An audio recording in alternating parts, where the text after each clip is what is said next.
Hey everybody, how you doing today? Happy Friday. Welcome back to B-Man School of Business.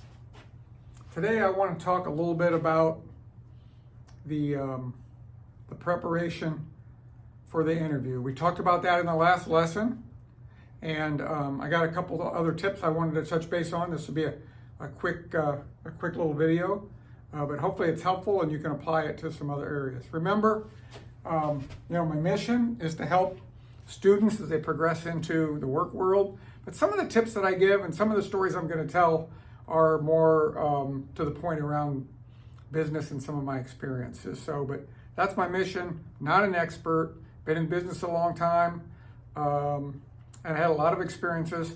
But the world that you'll go into, the world you're moving into, is different than the one I grew up in. So listen to what I have to say. Take it into consideration and use what makes sense and throw the rest away. So you're not going to hurt my feelings any. So let's talk. Here's what I want to touch on. Get a notebook, get there early, and rate your experience. We're going to talk about these things. And some of these things apply not just for your interview, but just in business and meetings in general. Something important. So anything that's important to you. First thing is get a notebook. Never, I say never, enter an important meeting or a meeting without a notebook. I've been in the professional world a long time. I've seen professional people come into meetings with no notebook. I can tell you there's no way they're going to remember everything that was said and without taking down notes. Unless you have a photographic memory, which I don't think I know anybody that has one. This is absolutely paramount that you do this, and we'll talk about that. So, and then you bring an extra copy of your resume or something just in case. Is always a good idea. Maybe the person interviewing you can't get it, was busy, didn't get it, whatever, and you can hand it to them. It's always a benefit. But I'm a bit of a nerd, and I want to talk a little bit about notebooks for a second. First of all, what mine looks like. It's a fold out. You're going to see I number the pages.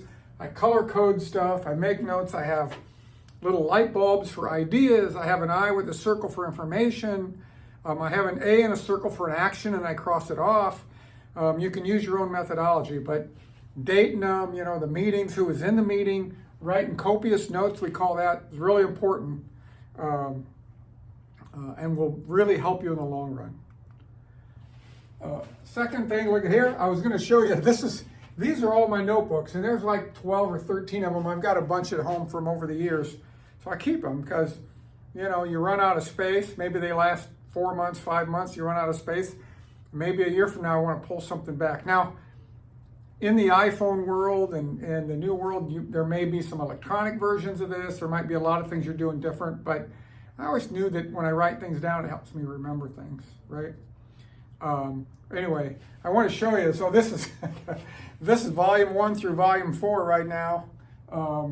I label them, I color code them. I got them in and I date them from beginning to when, and I'm on volume 4 for this year already. So, yeah, I know you could laugh, but you got to take control of this thing, right? Second, be on time. You don't want to be like this guy running down here. So this goes for any meeting. I don't care. 5 to 10 minutes early. Plan for that. And think about things. What if the traffic's bad, right? What if you need to find the building? Your address isn't right. You go to the front door, the back door. What if you got to find a place to park, right? What if you get to the door and you got to go through security and you're calling, nobody answers? There is no excuse for being late. I had an old boss that said, if you're early, you're never late. And he would have a customer satisfaction class in the morning. He'd go from 8 to 9 and we'd bring new employees in. And we'd talk about customers and how you take care of them and how you talk to them.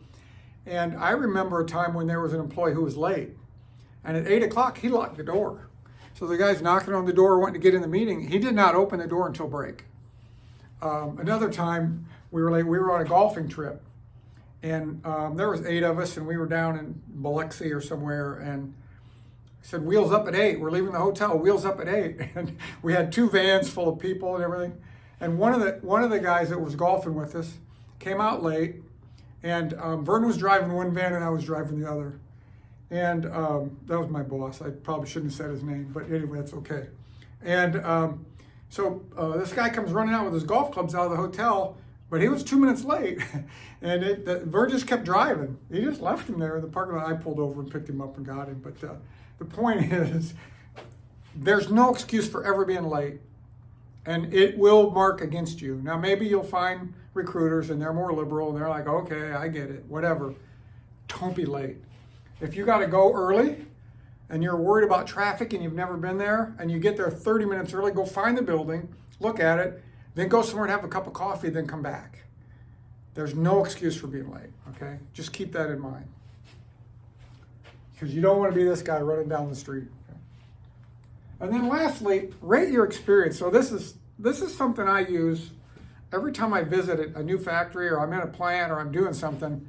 And I use the 1 through 5 scoring method. So this is like rating your experience, and hopefully you can read that, but maybe you can't.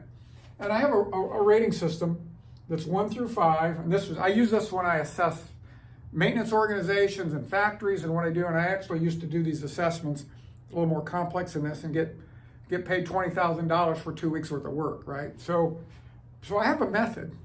It's like whatever I'm looking at is it's either non-existent or very poor. 2, it needs improved. 3, it's okay. 4, it's really good. It's good. 5, it's like best in class. It's really outstanding, right? And you can build whatever criteria you want. So I wrote some here that said, like, were they prepared for me? Yes or no?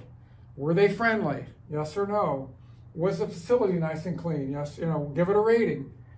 Do they promote from within? That was one of the questions that we talked about in the last one. Can I learn something here? Would I enjoy working here? So you can have your own criteria that you're looking at, but go in with your eyes open and think about, hey, what kind of a place do I want to work in? What am I looking for? When you talk to the interviewer, do they give you a tour? What happens? Or is it in and out? How did you feel? You can put, how did I feel after all this? But here's the thing. Here's the cool part with the 1 through 5 rating. You start with everything as a 3. And if you rate it a 2 or 1, or you rate it a 4 or 5, you have to write the reason down. Anyway, if you rate it a 2, maybe you got to explain why. You rate it a 3, or you don't have to. 4 or 5, yeah, why was it good? You got to rate that. You got to talk. So that kind of makes you sure that you're honest, keeps you, working and figuring it out. So anyway, there was a break in the video, so when I splurge this together, if it's a little messed up in the blip, I apologize for that. So those are just some things I think about that should be helpful. Just remember, take a notebook, be prepared, be on time, and the rating scale, you can use it for any business, anywhere you go, anything you want to evaluate. It's kind of cool. So hope that helps. You can send me an email, bmccully@gmail.com, and maybe we'll have some ideas. Anyway, good luck. Have a good day, and talk to you soon. Bye.